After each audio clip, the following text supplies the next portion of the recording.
Good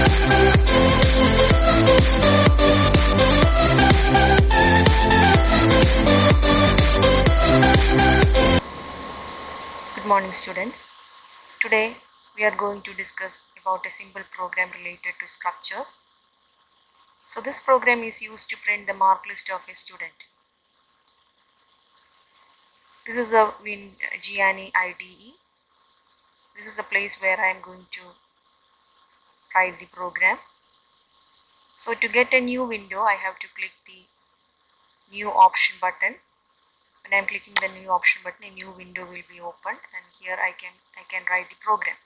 So I have already written the program and I have saved the program with the name p1.cpp.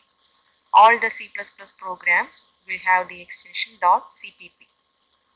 So let us start our program. In the first section, you can see we have included the header files. I have included 3 header files: iostream, cstdio, io-manip. So iostream, as all of you know, we are including the header file iostream to access the function cin, cout, etc. So the next function cstdio, next header function cstdio, is written to access the functions gets and puts. Gets and puts functions can be accessed with the help of this cstdio header file. So here I have included the gets function as well as the puts function. So I have to include the header file cstdio. Next, I have included the header file io-manip. This is used to include the manipulators such as ZW, ENDL, etc. In this program, I have included the manipulator ZW, so I am using the header file io-manip. Next, I am using the statement using namespace std, and this is a section which is not familiar to you. Here, I am going to create a user-defined data type named student with the help of the structure. So in the last class we studied how to create a structure. We have to write the keyword struct followed by the name of the structure. This is a user-defined data type student. So in the student data type, user-defined data type student, it contains 5 elements, namely register number, name, CE, TE and PE. So register number is of type integer, name is of type character, and CE, TE and PE. CE is written to enter the details of continuous evaluation mark, TE for terminal evaluation mark, PE for practical evaluation marks. And after writing these data elements, I am closing this structure with a closing bracket followed by a semicolon. We know semicolon is mandatory for creating structures. Next, I am going to our main function, int main. We know that every C++ program begins with the main function. So the code within the main function is written within the opening bracket and the closing bracket. So here I have created a main function. The first statement I have given is student yes, and the second statement is int total. So you should understand the difference between these two statements. The first statement is student s. That means student is a user defined data type created through structure, and this s is the variable of this user defined data type student, that is structure variable. So here the structure variable is s, and the next one is int is the fundamental data type, and total is a variable of type int. So in this program, the data members of the student can be accessed only with the help of the structure variable yes. So here total is an ordinary variable. How we can see this is an ordinary variable? Because total is not included in the structure. So it is not a structure data member, it is an ordinary variable. So in the next portion we are going to the input section. In the input section, first we are asking the user to enter the register number, cout register number, and this through the statement cin s dot register number, the entered register number will be accepted by the data member register number through the variable s. So s dot register number helps us to access the register number entered by the user. So next statement is f flush stdin. Before going to that, let us look at the next statement. Cout enter the name. So here the name is entered and the entered name is accepted with the help of the gets function. S dot gets function bracket s dot name. That means the the name entered will be accepted using gets function. So what is the difference between cin and gets? Cin cannot accept the space, whereas the gets can accept all the characters. So now I am going to explain the importance of f flush before f flush of stdin, or why we are writing f flush stdin before using the function gets. Now I have already said we have entered the register number. When we are entering the register number, but after giving the register number, I am pressing the enter key.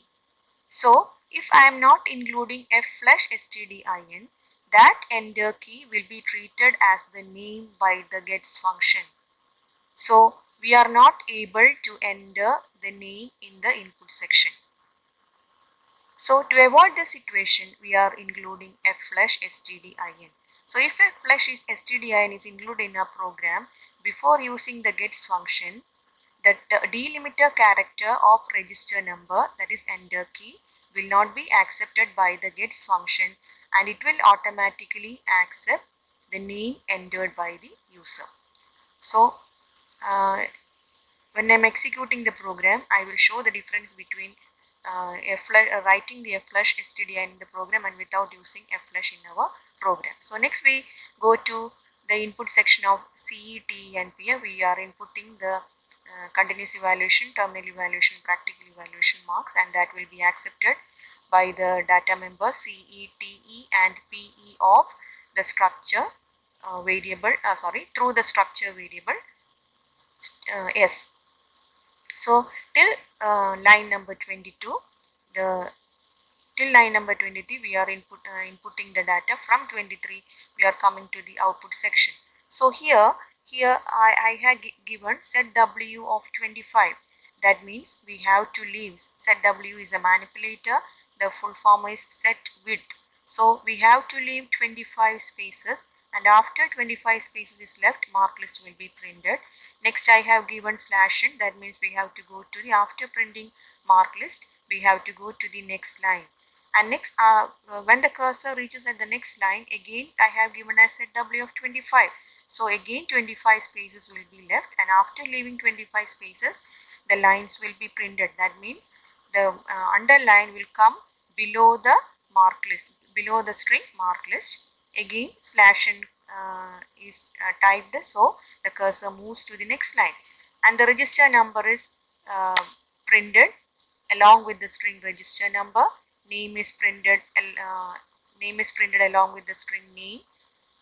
In the same way, CE, TE and PE is printed along with the strings CE, TE and PE. So look at this variable total. I have already said that total is a normal variable. It is not a structured data member. How we can understand it is a normal variable? Here I have not written s dot total. I have written only total. That means total is not a data member of the structure student. So total is an ordinary variable, and this variable is used to store the total marks or the sum of the CE, TE and PE.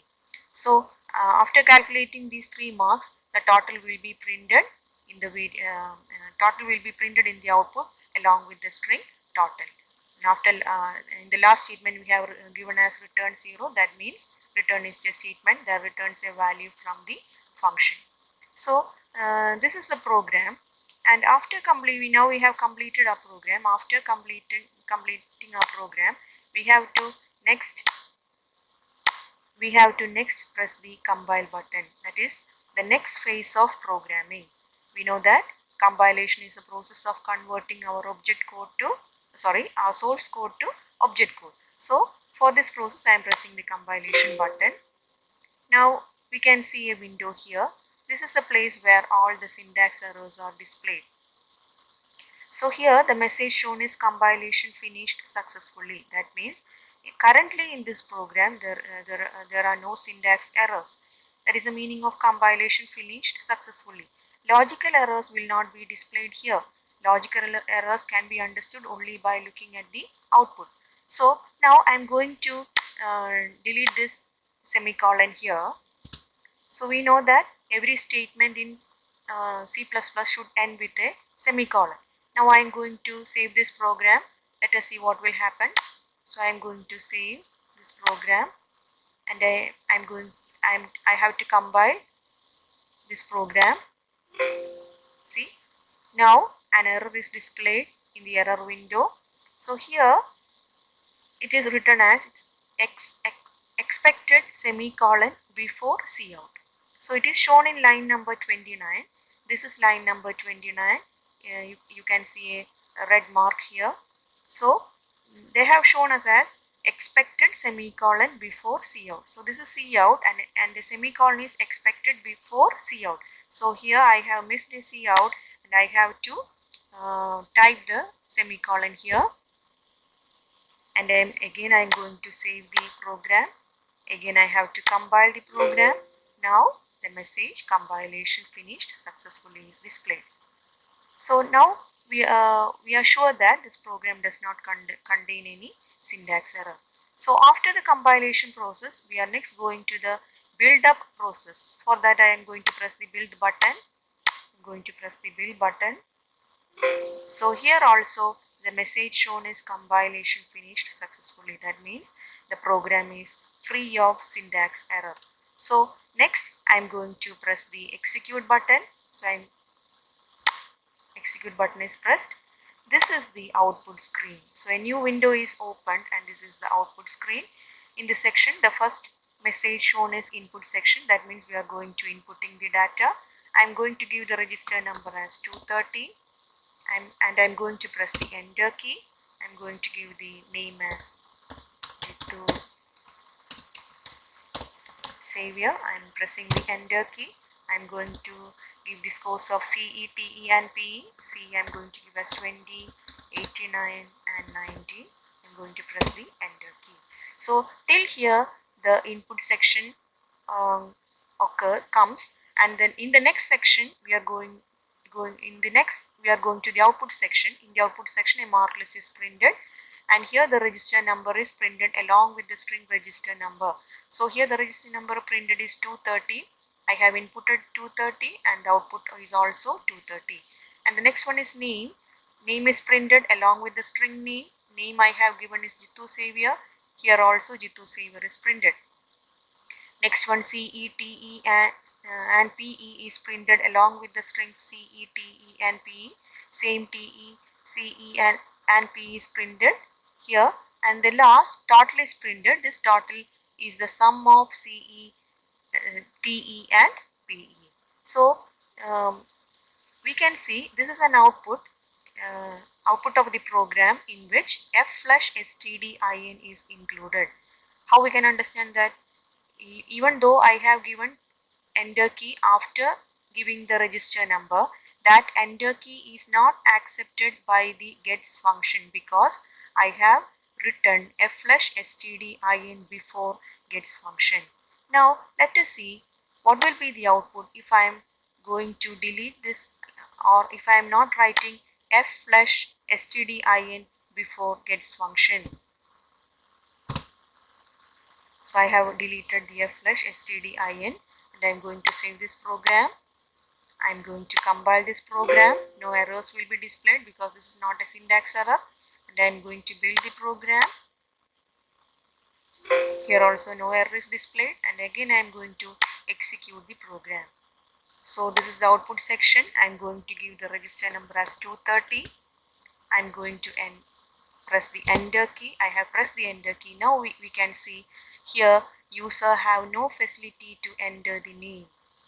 Before entering the name, they have shown us the message enter the scores of CE, TE and PE. So I am going to give the CE, TE and PE 89, 90. I am pressing the enter key. Our input section is completed. Now I am going to the output section. Here register number is printed.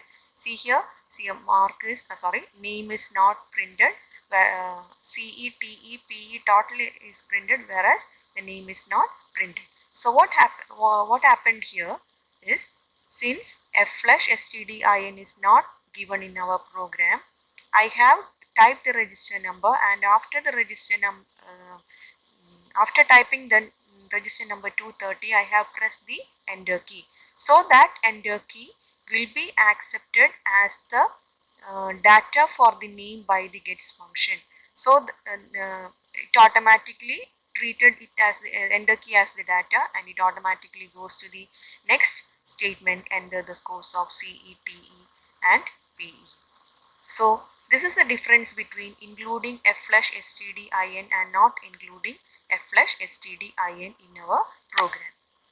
Hope all of you understood this program. In the next class, we will be coming with another interesting program related to structures. Thank you.